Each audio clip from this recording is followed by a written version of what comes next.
Hare Krishna friends. So I am Ankur Sharma and you're welcome in your YouTube channel Sun Classes Maths. और हम लोग अभी study कर रहे हैं एक्सरसाइज 8.3 और 8.3 में क्वेश्चन की सीरीज चल रही है और हम लोग 19 नंबर क्वेश्चन तक कंक्लूड कर चुके थे लास्ट की वीडियो में और अभी हम लोग पढ़ रहे हैं क्वेश्चन नंबर 21। तो क्वेश्चन नंबर 21 आपके सामने है और क्वेश्चन नंबर 20 को हमने स्किप कर रखा है, उसे आपको करना है और कमेंट करना है अगर आप नहीं कर पा रहे हैं तो सो दिस इज क्वेश्चन नंबर 21 और यहाँ पर आपके सामने क्वेश्चन है that if this matrix and this matrix multiply by that is equals to this, तो find the value of x and y। तो हमको यहाँ पर x एंड y की वैल्यूज को फाइंड करना है। तो यहाँ पर हम लोग क्या करेंगे, सिंपल सा हमारे प्रीवियस कॉन्सेप्ट के बेसिस पे कि ये पहले तो हमको चेक करना है कि कंडीशन सेटिस्फाइड हो रही है, कंपेटिबल है ये मैट्रिसेस मल्टीप्लिकेशन के लिए या नहीं। तो इसके लिए हम लोग क्या करते हैं, पहले हम लोग ऑर्डर को चेक करते हैं। So what is the order of this matrix, that is 2 cross 2। आपको ऑर्डर निकालना आता है और उसके बाद इसका भी निकालेंगे, दैट इज 2 क्रॉस 2। अब कैसे चेक करते हैं, तो पहला वाला जो मैट्रिक्स है उसके number of column is equal to दूसरे वाले मैट्रिक्स का नंबर ऑफ रोज होना चाहिए, that is these are equal. तो हम लोग क्या बोल सकते हैं, these are compatible for the product. और जो नया मैट्रिक्स बन रहा होगा वो हमारा 2 क्रॉस 2 का बन रहा होगा। तो 2 क्रॉस 2 का जब हमारा लेफ्ट हैंड साइड में 2 क्रॉस 2 का मैट्रिक्स आएगा तो ऑर्डर दोनों तरफ सेम है, यानी कि हम लोग इक्वल मैट्रिक्स का कॉन्सेप्ट यूज कर रहे होंगे और एक्स एंड वाई की वैल्यूज को फाइंड कर रहे होंगे। तो ये हो गया हमारा रफ आइडिया। तो चलिए हम लोग करते हैं, ये हमारा रफ आइडिया था, अभी हम लोग सॉल्यूशन को परफॉर्म करते हैं। तो ये हमारी है रो और इसको हम लोग कर रहे होंगे मल्टीप्लाई कॉलम से। तो कैसे करेंगे, सिंपल जो लास्ट वीडियोस में करते आए हैं सिंपली उसी तरीके से परफॉर्म करते हैं। 1 का मल्टीप्लाई एक्स से, दैट इज यहीं पर हम लोग ले लेते हैं सीधा, दैट इज एक्स। ओके, 1 का मल्टीप्लाई एक्स से एक्स एंड 2 का मल्टीप्लाई 0 से, दैट इज 0। उसका बाद फिर 1 का मल्टीप्लाई 0 से, दैट इज 0 एंड 2 का मल्टीप्लाई वाई से, दैट इज प्लस का 2y। ओके, एंड 3 का मल्टीप्लाई एक्स से, अब इस वाली रो का इस वाले कॉलम के साथ एंड इस वाले कॉलम के साथ, that is 3x and again इस वाले 3 का मल्टीप्लाई 0 से, दैट इज 0। उसके बाद इस वाले 3 का मल्टीप्लाई इस वाले 0 से, that is 0 and 3y। Okay, so this is our left hand side and हम लोग इसको as it is copy and paste कर देंगे, दैट इज 9 0। ओके, अभी यहाँ पर क्या है, ये हमारे पास इक्वल मैट्रिक्स का कॉन्सेप्ट लगा रहे होंगे हम लोग, क्योंकि हमारा ऑर्डर सेम है और इक्वल का साइन लगा हुआ है। इक्वल मैट्रिक्स का कॉन्सेप्ट क्या बोलते हैं कि जो करस्पॉन्डिंग एलिमेंट है दोज आर इक्वल। तो यहाँ पर x is equal to x आ जाएगा। Okay, x is equal to x होना भी चाहिए क्योंकि इक्वल मैट्रिक्स है। उसका 2y इज इक्वल टू 0 आ जाएगा यहाँ से। तो एक आ गया हमारे 2y इज इक्वल टू 0, तो यहाँ से क्या आ गया, y इज इक्वल टू 0, क्योंकि 0/2 something upon 0 something that is equal to 0। Okay, so the value of y is equal to 0। यहाँ पर आप लिख सकते हैं बकायदा because the left hand side is equal to right hand side just because of concept of equal matrix. उसके बाद आप इनको इक्वेट कर सकते हैं। So this is the value of 0 and next one is 3x is equal to 9 लिख सकते हैं हम लोग because these are corresponding elements, so that we can write as 3x is equal to 9। अलग अलग दिखाने के लिए आप इनको इक्वेशन बता सकते हैं, there is no any problem. So 3x is equals to 9. This is equation number 2, and so the value of x is equals to 9/3. That is 3 3 is 9. That is x is equals to 3. So we can write the values of y is equals to 0 and x is equals to 3.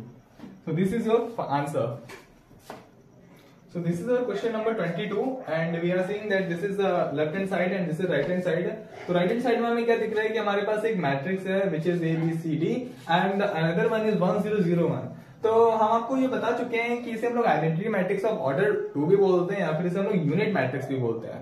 ठीक है, तो basically unit matrix, unit का मतलब होता है 1, तो इसकी values को हम लोग 1 भी कंसीडर कर सकते हैं और 1 को कभी भी किसी से भी मल्टीप्लाई करते हैं that will be always same values. अगर किसी से भी मल्टीप्लाई करेंगे तो किसी भी आ जाएगा। जैसे फॉर एग्जाम्पल अगर हमने a का 1 से मल्टीप्लाई किया तो यही आएगा, तो बहुत बेसिक सी चीज है।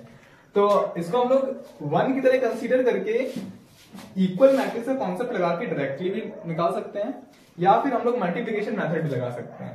तो इसको आप 1 अगर इक्वेट कर 1 की तरह रख लेंगे तो a इज इक्वल टू 3 आ जाएगा, b इज इक्वल टू 4 आ जाएगा, c इज इक्वल टू 2 आ जाएगा and d is equal to 5 आ जाएगा। ये हो गया हमारा सिंपल मेथड।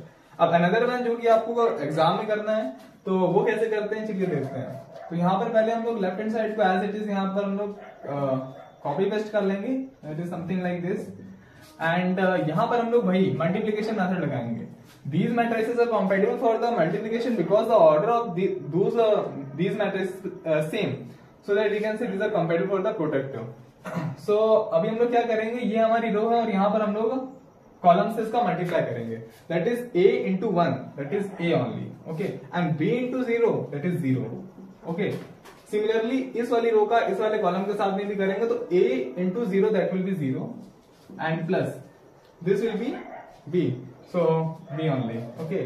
सिमिलरली यहां पर हम लोग इसका मल्टीप्लाई इस कॉलम से करेंगे, that is c plus 0, and similarly यहां पर हम लोग इसका मल्टीप्लाई करेंगे तो 0 प्लस d, ओके।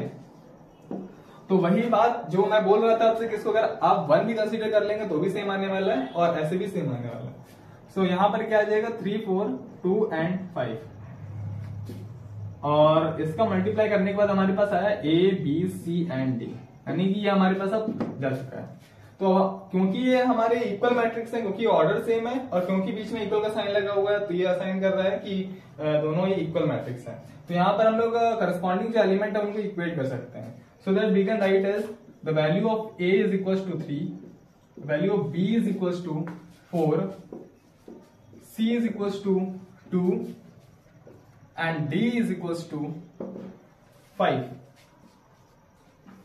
आप लिख के बकायदा करेंगे कि the value of a because of the concept of the by the concept of the equal matrix, उसके बाद ये सारी चीजें आप लिख देंगे। Okay, thank you. So friends, these are 3 questions which are homework for you. पहला नंबर क्वेश्चन है find the value of x given that a square is equal to b where a is equal to this and b is equal to this. तो यहाँ पर आपके लिए hint के लिए मैं बता देता हूँ आपको कि आपको पहले क्या करना है, पहले आपको a स्क्वायर फाइंड करना है। तो a स्क्वायर यहाँ पर लिख ही देते हैं हिंट, तो फिर आप भूलेंगे नहीं। यहाँ पर आपको पहले क्या करना है, हिंट में पहले आपको a स्क्वायर में a इंटू ए फाइंड करना। जब आप a इंटू ए फाइंड कर लेंगे, उस a इंटू ए को फाइंड करने के बाद जो भी उसकी वैल्यू आएगी, यानी कि पहले इसी का इसी से मल्टीप्लाई, उसके बाद में फिर आप उसको इक्वेट कर देंगे b पे। तो यहां पर क्या हो जाएगा हमारे पास a into a is equals to b। तो अब जब ऐसा कुछ सिनेरियो बन रहा होगा तो उसके बाद क्या हो जाएगा, क्योंकि इक्वल मैट्रिक्स का कॉन्सेप्ट बन जाएगा और उसके बाद में फिर आप करस्पॉन्डिंग जो एलिमेंट्स होंगे उनको इक्वेट कर देंगे और x की वैल्यू को फाइंड कर देंगे। सिमिलरली इसमें भी होने वाला है, आपके पास a का वैल्यू दे रखा है, आप a इंटू ए निकालेंगे एंड इक्वेट कर देंगे b के, ठीक है। और सेम यहाँ पर भी करना है आपको, ठीक है। तो सारे सेम है, और ये जो क्वेश्चन है ये आपका 2005 में आ चुका है, यानी कि this is the previous question, और ये जो है वो आपका 2015 में आ चुका है, 2015 में। तो आप प्लीज इनको कर लीजिए, ये बहुत इंपॉर्टेंट है आपके लिए।